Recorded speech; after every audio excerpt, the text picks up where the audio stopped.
नमस्कार, मैं हूं संजीव श्रीवास्तव। आप देख रहे हैं 4 PM। दोस्तों, ईरान का अमेरिका और इजराइल के साथ जो युद्ध है, रुक गया है। सीज़ फायर हुआ है 15 दिनों के लिए और इस 15 दिनों के सीज़ फायर ने दुनिया को राहत की एक सांस लेने की स्थिति में लाया है, एक मौका दिया है।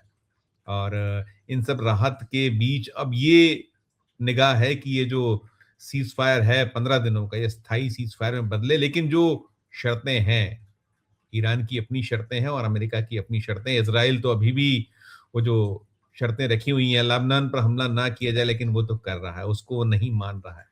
तो हालत अभी पूरी तरीके से एक हम कह सकते हैं पटरी पर लौटने जैसी संभावनाएं बनी, लेकिन क्या होगा, क्योंकि अभी बैठकों का सिलसिला होना है और एक पूरा शेप क्या होगा, ये जो युद्ध विराम कैसे आगे एक स्थायी विराम में परिवर्तित होगा, इस पर निगाह दुनिया की है।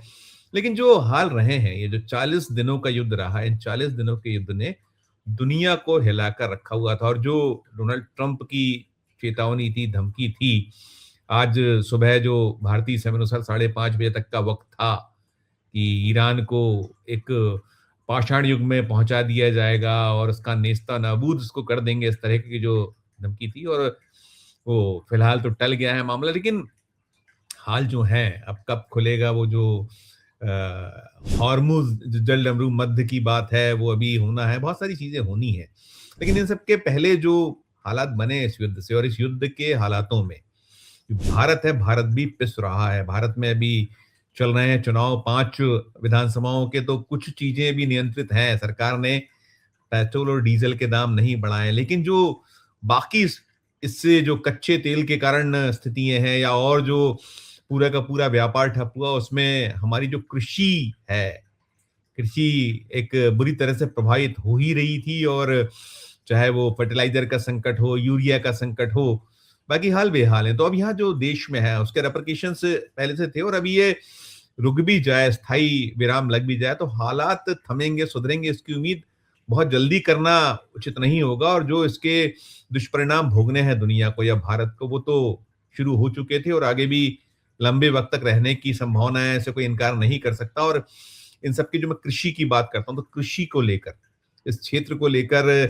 जो केंद्रीय कृषि मंत्री हैं शिवराज सिंह चौहान, मोदी सरकार, और में वे एक सीनियर मिनिस्टर हैं मध्य प्रदेश के, वे 17 सालों तक मुख्यमंत्री रह चुके हैं और स्वयं को किसान पुत्र कहते रहे हैं, और किसानों को लेकर बड़े बड़े उनके दावे रहे हैं। जब वे मुख्यमंत्री थे मध्य प्रदेश के, तो एक मौका ऐसा भी था जब यहाँ जो कृषि विकास जो दर है वो 27% तक पहुंची थी, और उसको लेकर बड़ी बात हुई थी। दुनिया में ऐसी ग्रोथ कोई देश और कोई सूबा नहीं कर पाता, लेकिन की थी, और उसको लेकर सवाल हुए थे। लेकिन अभी जो है, अभी जो संकेत दे रहे हैं शिवराज सिंह चौहान, वो कहीं न कहीं कान खड़े करने वाले हैं। और जो किसान हैं, उनके लिए जो आने वाला वक़्त है, क्योंकि सबसे पहली जो ज़रूरत होती है खेती के लिए, उसमें कहीं न कहीं जो खाद है, बीज है, पेस्टिसाइड है, तो ये चीज़ें ऐसी हैं और इनकी स्थितियाँ किसी से छुपी हुई नहीं है। और यहाँ जो भारत है, भारत में 2014 से केंद्र में मोदी जी की अगुवाई में एनडीए की सरकार है, और स्वयं नरेंद्र मोदी जी किसानों का अपने आप को हितैषी बता रहा है। ये अलग बात है कि क्या कुछ हुआ जब पंजाब और जब हरियाणा और उस तरफ जिस तरीके से प्रदर्शन हुए थे, आंदोलन उधर, क्या कुछ उन किसानों के साथ हुआ। और देश में हर तरफ आप देखते हैं कि बातें ही बातें हैं कि आय जो है उसको बढ़ा दिया जाएगा, आय दुगनी हो जाएगी और खेती को लाभ का धंधा बना देंगे। तो ये चीजें, जितनी बातें हैं, जितना जो कहा गया है, वो अब तक फलीभूत हुआ नहीं है। देश में कुछ जो बहुत चंद, एक ऐसे कह लीजिए कि सिर्फ और सिर्फ लॉलीपॉप किसानों को देकर और अपनी एक वाहवाही लूटना या करना, वो अपनी जगह, लेकिन हालात बहुत बदतर हैं, बुरे हैं। और जो शिवराज सिंह चौहान फरमा रहे हैं कि आने वाले जो कुछ जल्दी से जल्दी, शीघ्र अति शीघ्र खाद है या पेस्टिसाइड है, इसको लेकर वो एक पूरी नीति बना रहे हैं। कहीं ना कहीं हम उसको कह सकते हैं एक परमिट सिस्टम जैसा।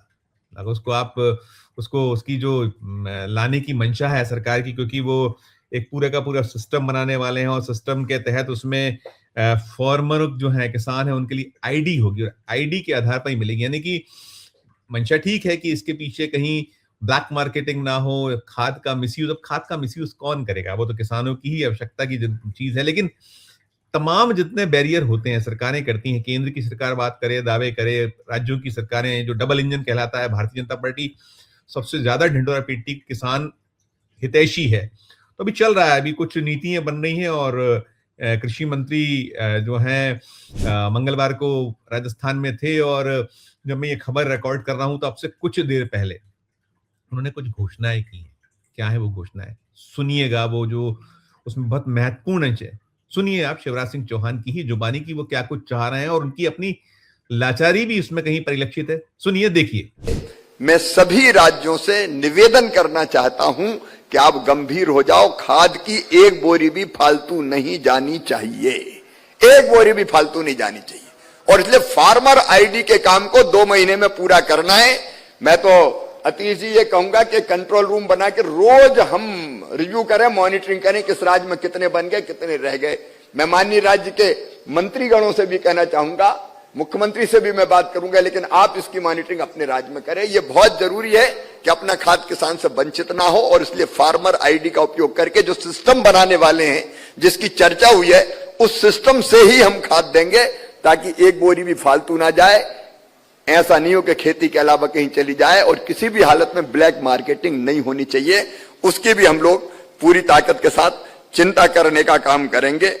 मित्रों, कई विषयों पर बहुत विस्तार से चर्चा हुई है, उनमें से एक एक के बारे में बात मैं नहीं करूंगा, लेकिन दिल में दर्द होता है किसान होने के नाते भी और कृषि मंत्री होने के नाते भी। अभी हमने प्रेजेंटेशन देखा नकली खाद और नकली पेस्टिसाइड का, जरा गंभीरता से सोच के देखो, हम कितने गंभीर हैं, हम कितनी कार्रवाइयां करते हैं। हमारे यहां इंस्पेक्टर्स ही नहीं है, जो है वो कार्रवाई ढंग से नहीं करते, हमारे पास लैब नहीं है, और अगर कहीं कोई पकड़ा भी जाता है तो साक्ष्य के अभाव में फिर छूट जाता है। 4 राज्यों में कार्रवाई, सजा का प्रतिशत 0। इसका मतलब बहुत गंभीरता से इस विषय में सोचने की जरूरत है। मुझे अच्छी तरह याद है, यह मंच भी अच्छी तरह जानता है कि जब हम विकसित कृषि संकल्प अभियान के में किसानों के बीच में गए तो सबसे पहली बात उन्होंने यही कही कि हमको नकली खाद से बचा लो, हमको नकली पेस्टिसाइड से बचा लो। और इसलिए मैं कहना चाहता हूं 5 राज्यों से, उनके अधिकारियों से भी, कि इसमें कठोरतम कार्रवाई, जो चीजें प्रेजेंटेशन में आपको बताई है मुक्तानंद ने कि ये कमी, ये पूरा होना है, आप पूरी ताकत के साथ उसको पूरा करें। भारत सरकार आपको हर संभव सहयोग करने का प्रयत्न करेगी। और जैसे राजस्थान ने कार्रवाई करके बताई है, हर एक राज्य अगर उस स्तर पर कार्रवाई कर दे तो किसी की हिम्मत नहीं होगी कि नकली वो बेच पाए। आपने सुना शिवराज सिंह चौहान को, और वो जो उन्होंने कह दिया कि ये जो पूरा है सिस्टम 2 महीने के भीतर इसको कर लिया जाए और ये बनेगा, इसको इस पर काम जारी है। और वो कह रहे हैं हर दिन मॉनिटरिंग की जाए, और वे जो राज्यों के कृषि मंत्री हैं उनसे बात करने की तैयारी में है, वो मुख्यमंत्रियों से बात करने की तैयारी में। इसके अलावा जो वो अपनी सबसे अहम बात, सबसे महत्वपूर्ण बात, जो नकली जो खाद है या नकली पेस्टिसाइड है, वो उसको लेकर लाचारी दिखाती है सरकार की कि ये हाल है। 2014 से केंद्र में सरकार किसकी है? केंद्र में सरकार है मोदी जी की अगुवाई वाली एनडीए की सरकार और किसानों की हितैषी सरकार। उसके रहते हुए ये हाल है कि लगातार वो किसान, जब जैसे उन्होंने कहा कि जब विकसित कृषि संकल्प अभियान का आगाज कर रहे थे, जब शुरुआत कर रहे थे या हम उस कार्यक्रमों को करते, तो सबसे पहली शिकायत किसानों की यही होती है कि उन्हें जो नकली खाद है, नकली पेस्टिसाइड, इससे बचा लिया जाए। आप कल्पना करिए। और खुद कह रहे थे शिवराज सिंह चौहान कि वो किसान पुत्र हैं, अपने आप को कहते रहे हैं, वो किसान ही बताते हैं, उनका जो व्यवसाय किसानी ही है, ये स्थिति है। इसके अलावा जो उनके अपने अभी विदिशा, जब उन्होंने सांसद बनने के बाद शुरुआत की थी उन्होंने, तब भी उनके अपने क्षेत्र में निकला था। लेकिन हालात क्या है, ना कालाबाजारी थम रही है खाद की, ना पेस्टिसाइड जो है उसकी दिक्कतें कम हो रही हैं, फर्टिलाइजर यूरिया जो है उसको लेकर आपके समक्ष सारी स्थिति है। और सबसे बड़ी चीज की नकली जो जिससे मुक्ति चाहता है किसान, वो तो थम ही नहीं रहा है। और किसान पुत्र कहलाने वाले, खुद को किसान जो बताते हैं शिवराज सिंह चौहान, और जो उन्होंने उंगलियां उठाई हैं, वो जो कह रहे हैं, वो कह रहे हैं कि कई राज्य, जैसे उन्होंने 4-5 राज्यों का नाम लिया, कि वहां 0 उसका रिजल्ट है कि सजा का, साक्ष्य के अभाव में छूट जाते हैं जो ये इस तरह के काम करने वाले। इंस्पेक्टर नहीं है, लैब नहीं है, तो उसके लिए जिम्मेदार कौन है? शिवराज सिंह चौहान को बताना चाहिए वो जिस तरीके से, किसके लिए वो ये सब बातें कर रहे हैं, इसके लिए दोषी कौन है, जिम्मेदार कौन है?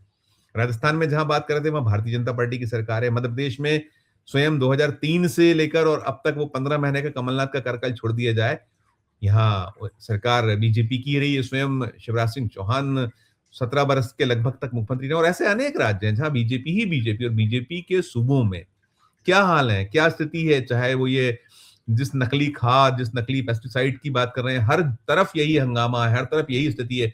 मध्य प्रदेश में तो अभी मोहन यादव की जो सरकार है, मौत तक दर्ज हुई थी। ऐसे देश में जो अलग अलग आप सूबों में चले जाइए, हर राज्य में ऐसी स्थितियां पैदा होती हैं, सीन निकल कर आते हैं कि किसान एक एक बोरी खाद, एक एक बोरी यूरिया, एक एक बोरी फर्टिलाइजर के लिए कैसे मारा मारा फिरता है, कैसे वो डंडे खाता है पुलिस का, रात रात भर, दिन दिन भर उसको लाइनों में लगे होना पड़ता है। और तो डबल इंजन की सरकारों में यह हाल है, केंद्र में मोदी जी और राज्यों में भारतीय जनता पार्टी शासित या एनडीए के मुख्यमंत्री, सबसे ज्यादा तो वही है, सबसे बड़ा संकट तो वही बार बार निकल कर आता है। तो ऐसी स्थिति जब है और फिर जब शिवराज सिंह चौहान ये सब बातें करें, तो कह सकते हैं कि वो कहीं अपने ऊपर ही उंगली उठा रहे हैं, अपने आप को ही फंसा रहे हैं, अपने आप को फंसा रहे हैं, अपनी सरकार को फंसा रहे हैं। जो मोदी जी करते हैं, उनकी सरकार ही तो फिर दोषी हुई ना। अगर शिवराज सिंह चौहान नहीं उसको कमांड कर पा रहे हैं, केंद्र की सरकार नहीं कर पाई, दोषी कौन है? राज्यों में जो स्थिति है, जिन राज्यों की वे बात कर रहे हैं, राजस्थान में बैठे थे, कौन है मुख्यमंत्री? भजन लाल मुख्यमंत्री हैं, बीजेपी की सरकार है। मध्य प्रदेश में मोहन यादव की सरकार है, छत्तीसगढ़ में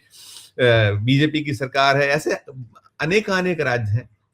तो ये सब जो बातें हैं, ये बातें कहीं ना कहीं हम कह सकते हैं गले उल्टे पड़ रही हैं शिवराज सिंह चौहान की, जब वो ये बातें करते हैं। और वैसे भी ये कि जब मामा माइक संभालते हैं, मामा कहलाते थे वे मध्य प्रदेश के, और आज भी वो कहलाना पसंद करते हैं। वो कहते भी हैं अपने आप को, या तो भैया कहलवाते हैं, बहनों के भाई, या फिर बच्चों के मामा। तो बच्चों के मामा और बहनों के भाई और किसानों के हमदर्द, किसकी ओर ये शिवराज सिंह चौहान कहीं आवाज उठा रहे हैं? ये दोषी कौन है ये पूरी की पूरी स्थिति के लिए, कि जब नकली जो खाद की बिक्री नहीं रुक पा रही है, नकली पेस्टिसाइड नहीं रुक पा रहा, और किसान बार बार गुहार कर रहे हैं, खुद शिवराज सिंह चौहान से करते हैं, या जो बीजेपी शासित सूबे हैं वहां ये मांगे उठती, तो कौन है इसके लिए जिम्मेदार? बताएं शिवराज सिंह चौहान। ये स्थिति, ये हालात है कुल मिलाकर। तो कहीं जो बातें हो रही हैं, जिसको जैसा मैंने कहा, खुद मोदी जी को कटघरे में खड़ा कर रहे हैं, स्वयं कटघरे में खड़ा हो रहे हैं। किसे कटघरे में खड़ा कर रहे हैं शिवराज? आप भी अपनी टिप्पणी कीजिएगा, अपनी राय प्रकट कीजिएगा वीडियो के कमेंट बॉक्स में जाकर। और अच्छी लगे खबर तो चैनल को लाइक कीजिए, सब्सक्राइब कीजिए, ज्वाइन का बटन दबाइएगा तो हमारी हौसला अफजाई होगी। प्यार और देखते रहिए 4 PM। धन्यवाद, नमस्कार।